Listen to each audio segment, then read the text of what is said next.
Ó, bora lá. Bora. Ângulos. O que é o ângulo de atitude da aeronave? É um ângulo formado entre o eixo longitudinal da aeronave e a linha do horizonte. Ângulo de ataque, cai pra caramba, né? Um ângulo formado entre a corda e o vento relativo, ou a trajetória da aeronave.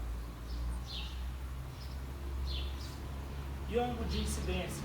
A corda com o eixo longitudinal. Tá vendo que você pode confundir? O ângulo de ataque ele é um ângulo variável. Você pode mudar ele de acordo com o que você precisar. E o ângulo de incidência ele sempre vai ser um ângulo fixo. Corda e eixo longitudinal nunca vai mudar. Trajetória do seu voo e do vento relativo pode mudar toda hora. Né? O que é ângulo de stall? Cara, o ângulo de stall é aquele ângulo de máxima, ângulo de stall, ou um ângulo de máxima sustentação, ou também conhecido por ângulo crítico. O que quer dizer isso? É aquele ângulo que você está indo reto, aí você puxa. O máximo que ainda o vento, quando bate na sua asa, consegue acompanhar toda a curvatura do perfil. Nesse momento, nós estamos no ângulo de stall, ou ângulo crítico, ou ângulo de sustentação máxima. Significa que, se você puxar mais um pouquinho, ela vai, o vento não consegue mais acompanhar a curvatura do perfil, e a sua aeronave vai estolar. Sempre ela cai para frente, porque o centro de gravidade está lá na frente. Beleza? Diedro. O que é o diedro? O diedro é um ângulo formado entre o eixo lateral da aeronave ou transversal, beleza? Com quem? Com o intradorso. O intradorso. Ou cãbra inferior. E o enflechamento? Um ângulo formado entre o eixo lateral ou transversal, só que agora com o bordo de ataque. Muito fácil, cara. Caramba, isso aqui toda hora, uma questão dessa está na prova também, beleza? Aí, nós vemos aqui agora, cara, a parte que mais vai cair na sua prova. Por exemplo, quem são as superfícies primárias de comando? Nós temos aqui do meio para a ponta, quem? O aileron. O que é o aileron? O aileron é aquele movimento, aquela superfície primária responsável pelo movimento chamado de quê?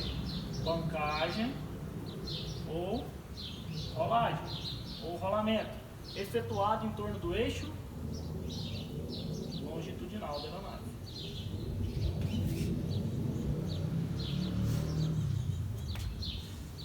Profundor. Ou leme de profundidade, né? Onde que ele está? Profundor. Onde que ele está situado? Está situado lá no estabilizador horizontal do capítulo previsto. E o que ele serve, né? Profundor, ele vai ser responsável pelo movimento de quê? De profundor, arfagem ou tangagem. Isso, fazer ele subir ou descer, ou seja, vai ser em torno do eixo, esse movimento realizado em torno do eixo lateral ou transversal. E o último aqui das superfícies primárias, nós temos o leme. Leme direcional ou leme de direção. Ele é responsável pelo movimento que nós chamamos de movimento de guinada.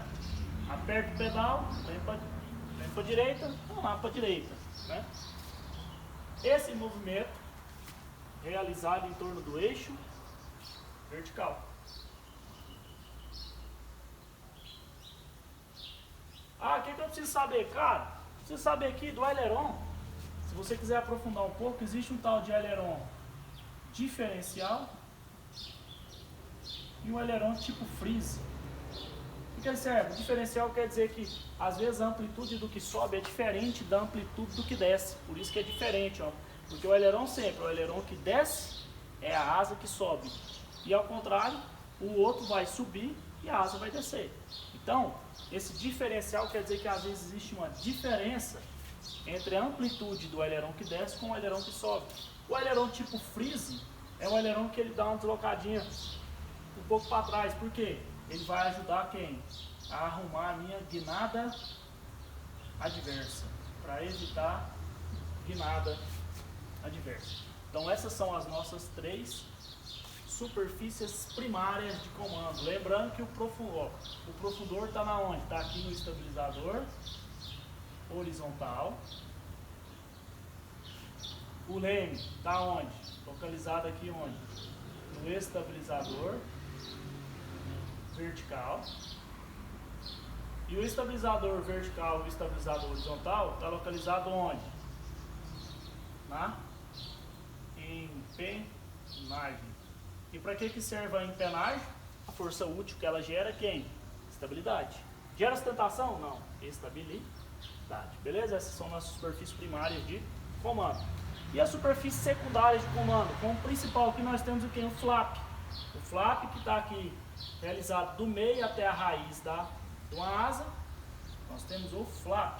O flap ele é o que, cara? Ele é um dispositivo hipersustentador. Mas ele só tem essa função? Não.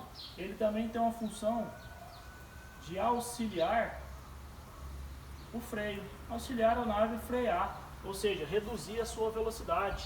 Opa, então o flap ele também ajuda o quê? A reduzir a minha velocidade de stall. Nossa, explica mais daqui a pouco, tá? Então o flap ele não possui a característica ímpar, ele não é apenas hipersustentador, ele possui a função hipersustentadora, mas ele também auxilia o freio, então ele não tem uma função única e exclusiva, beleza? Então, se cair na sua prova um tipo de flap que pode existir, lembra, existe um flap chamado flap Fowler, que é ele que vai, ele desloca um pouquinho primeiro para baixo, depois para trás, beleza? Para baixo e para trás, ele aumenta a amplitude, ou seja, ele aumenta a curvatura do perfil, como se aumentasse a área da água. Outro dispositivo hipersustentador que a gente tem como superfície secundária, que está aqui geralmente no bordo de ataque, do meio para a ponta, nós chamamos de slat ou slot, vai depender, porque se for móvel e comandável ele muda de nome, mas a função do slat e slot, olha só que bacana, ele possui uma função exclusiva de ser hipersustentador. Doido. Então cai na prova dos dispositivos, abaixo indica aquele que possui uma função exclusiva de hipersustentador. Todo mundo quer marcar quem? Flap, mas a resposta certa é o que? Slat ou slot. Mas o slat ou slot ele possui uma coisa ruim, fato negativo de se utilizar um slat ou um slot na hora de um pouso. Ele vai fazer com que a sua proa, a frente da aeronave, erga demasiadamente, porque é como se você jogasse a sua asa um pouquinho para frente, sacou? Então, ergue demasiadamente o nariz da aeronave na hora do pouso, mas ele possui uma função exclusiva de ser hipersustentador. Ah, ele auxilia alguém? Auxilia em nada, beleza? Outro dispositivo, aqui ó, nós temos o spoiler. O spoiler ou speed brake ou freio aerodinâmico. Para que serve esse bicho? Frear, reduzir a velocidade da sua aeronave, mas ele possui uma função secundária também, né? Ele possui uma função auxiliar. O spoiler ou speed brake, ele auxilia quem? Ele auxilia o aileron. Ele ajuda muito o aileron na hora que ele for para fazer a curva auxiliado com o leme, mas o auxílio dele para a sua prova é conjugado com o aileron, beleza? Existe até alguns que são conjugados mesmo. E aí, outro dispositivo que nós podemos ter como secundário é os compensadores. Os compensadores são aqueles dispositivos que podem estar em alguma das superfícies primárias, ou seja, a gente pode ter compensador do aileron, pode ter compensador do profundor, pode ter compensador do leme. Se perguntar como que o compensador movimenta, é sempre um movimento ao contrário do que o primário está fazendo. Por exemplo, quando você puxa o manche, você quer subir a sua aeronave, ou seja, você está realizando um movimento de cabrada, que é aquele movimento realizado em torno do eixo transversal ou lateral, realizado pelo manche para trás, chamado de arfagem ou tangagem. Estou cabrando, estou subindo, estou querendo subir, o que acontece? A minha cauda tem que ir para baixo, então o profundor vai para cima, e o compensador do profundor? Para baixo, beleza? Aí, nós temos compensador fixo, tem variável, a gente vai ver daqui a pouco isso aí. Enfim, é o que mais cai em prova. Depois nós temos quem aqui? Os tipos de estabilidade. Lembra, estabilidade, ela é uma estabilidade estática, ou seja, o que é uma estabilidade estática? A aeronave, ao sofrer um desequilíbrio, chega na nova posição, sofreu um desequilíbrio, sofreu uma rajada, alguma coisa, sofreu um desequilíbrio, chegou na nova trajetória, desequilibrou-se cada vez mais. Isso aqui é o que? Um equilíbrio estaticamente instável. A aeronave sofreu um desequilíbrio, chegou na nova trajetória, permaneceu na nova trajetória, estaticamente, neutro, nulo ou indiferente. Sofreu um desequilíbrio, chegou na nova trajetória, tendeu ao retorno, presta atenção, tentou retornar, ainda não conseguiu. Só de tentar, ele já é o que? Estaticamente estável. Ah, Fel, mas agora ele tentou e conseguiu. Quando ele consegue, além de ser estaticamente estável, agora ele é o que? Dinamicamente estável. Agora, tentou, estaticamente estável, não conseguiu, porém permanecendo, mantendo as oscilações constantes, tá vendo? Se manter as oscilações constantes, quer dizer que ele tem um equilíbrio dinamicamente neutro, nulo ou indiferente. E agora, sofreu um desequilíbrio, chegou na nova posição, tentou o retorno, estaticamente estável, não conseguiu, aumentando a amplitude das oscilações. Então ele vai ser, além de estaticamente estável, agora ele vai ser dinamicamente instável. Viu tanto que é fácil? Estabilidade longitudinal. O que é estabilidade longitudinal? Aquela estabilidade que a sua aeronave tem em torno do eixo, realizado em torno do eixo transversal ou lateral. A estabilidade longitudinal depende do que, cara? Depende único e exclusivamente. O CP não está em um ponto aqui na asa? O CP não está em um ponto aqui na asa. Nós já estudamos que o CG, que é o centro de gravidade, onde está atuando a força-peso, sempre vai estar para frente do CP. Se ele estiver muito longe, por exemplo, nesse caso, aqui, nós vamos ter uma estabilidade longitudinal muito grande. Ou seja, então você vai ter uma alta, ó, vou colocar aqui mais, estabilidade longitudinal. Porém, ele vai perder o que? Manobrabilidade, ele vai ficar muito durão. Menos manobrabilidade, beleza? E quando o CG está muito perto?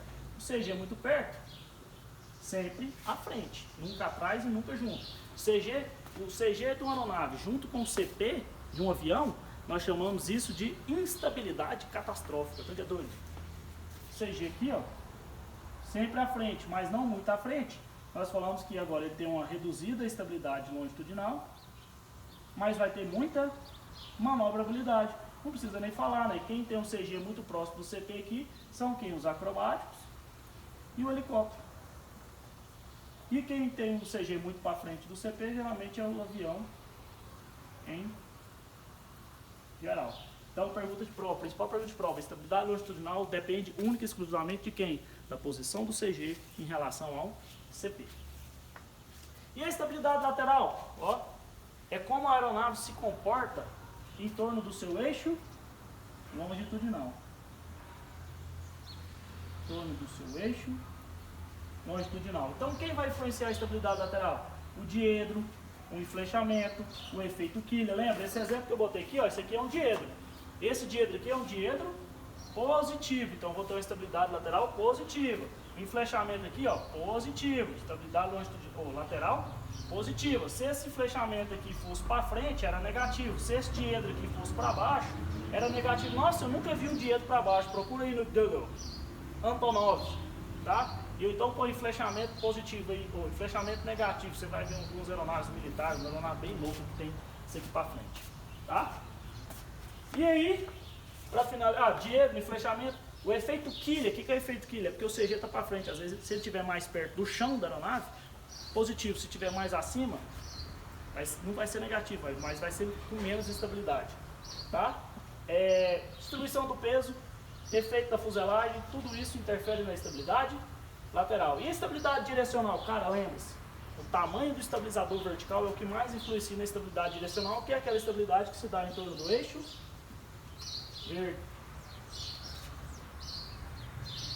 vertical.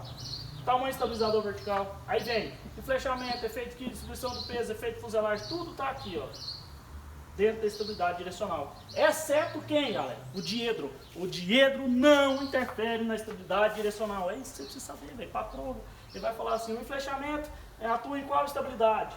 Lateral e direcional. E o diedro? Só na direcional. E lá no longitudinal? Ninguém desse, velho. Na longitudinal é só a posição do CP em relação ao CG. Beleza? Agora sobre subida, o que eu preciso saber? Cara, subida, o que é ângulo de subida, né? A linha do horizonte com a trajetória ascendente da aeronave. Trajetória ascendente, não vai romper nesse número. Olha só, tem duas coisas que eu preciso saber. O que é máximo ângulo de subida e ângulo de máxima razão de subida.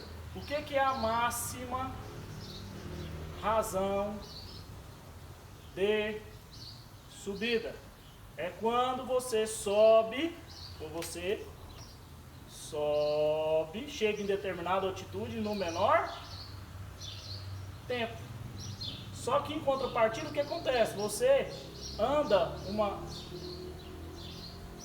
grande distância em relação ao solo. Agora olha só que bacana, o máximo ângulo de subida, quem que é ele? Cara, é aquele ângulo que você consegue subir para livrar obstáculos com mais facilidade. Então você sobe percorrendo uma menor distância, porém, cara, você vai ter que dar muito asa, muita cara pro ar, vai receber, você vai ganhar um grande arrasto ali. Você percorre a menor distância, porém você vai demorar um maior tempo. Nossa, só isso? É, só isso você precisa estar pronto, beleza? Agora aqui ainda falando sobre subida, cara, toda vez que você estiver subindo, o que acontece com a minha potência disponível? Sempre ela vai reduzindo, é lógico, cara. A pressão vai diminuindo, a densidade vai diminuindo, você vai precisando de usar mais o seu motor. Aquela potência disponível sempre vai diminuindo. Se a potência disponível diminui, o que acontece com a potência necessária?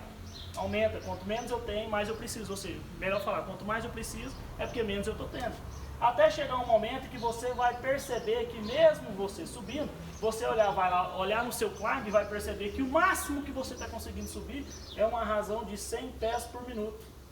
O que acontece essa razão de 100 pés por minuto aqui? Nós chamamos de quê? Teto prático. Ou teto de serviço. Ah, mas eu continuei subindo, eu sou pirracento, continuei subindo, chegou uma hora que ela não subia nada, nem esses 100 pés ela estava dando conta de subir mais. Cara, quando você não consegue subir nada, você está na onde? Uma coisa chamada teto absoluto, ou seja, você não consegue subir nada. Se você fazer uma curva aqui, ó, com certeza você vai fazer o quê? Perder altitude. No teto absoluto, a aeronave resolve fazer uma curva. O que ela precisa fazer? Aumentar a potência? Cara, presta atenção, você não tem potência disponível, como é que você vai aumentar a sua potência no teto absoluto? Com certeza você vai perder altitude. Essa aí cai pra caramba, hein? E quando eu estiver descendo, para descer todo Santa Ajuda, ou seja, minha potência disponível vai aumentando, então eu vou precisando de menos, ou seja, minha potência necessária diminui. Beleza? É isso aí, muito fácil, tá vendo? Agora falando sobre cruzeiro, voo de cruzeiro, ou seja, onde a sustentação é igual ao peso, a tração é igual ao arrasto, a não ser que eu seja que eu preciso de aumentar a minha velocidade, momentaneamente a tração vai ser maior do que o arrasto, mas elas se mantêm anuladas aqui no voo de cruzeiro. Geralmente aquele voo que é onde eu tenho a maior etapa do meu voo, quando eu entro em FL, eu ponho no QNE, baseado na altitude de pressão, lembra que é 1013,2, pá. O que é a velocidade máxima? Cara, essa aqui cai demais, muita gente erra. Cara, a velocidade máxima é a máxima velocidade que você consegue subir, consegue voar, desculpa. Máxima velocidade, máxima, mais rápido. Velocidade máxima alcance, ó, a velocidade máxima alcance, você tem que deixar ela aqui, fazer um parâmetro com a velocidade máxima autonomia. Cara, o que é velocidade máxima autonomia? Velocidade máxima autonomia, você consegue voar por um maior tempo. E velocidade máxima alcance? Velocidade máxima alcance é quando você consegue alcançar uma maior distância.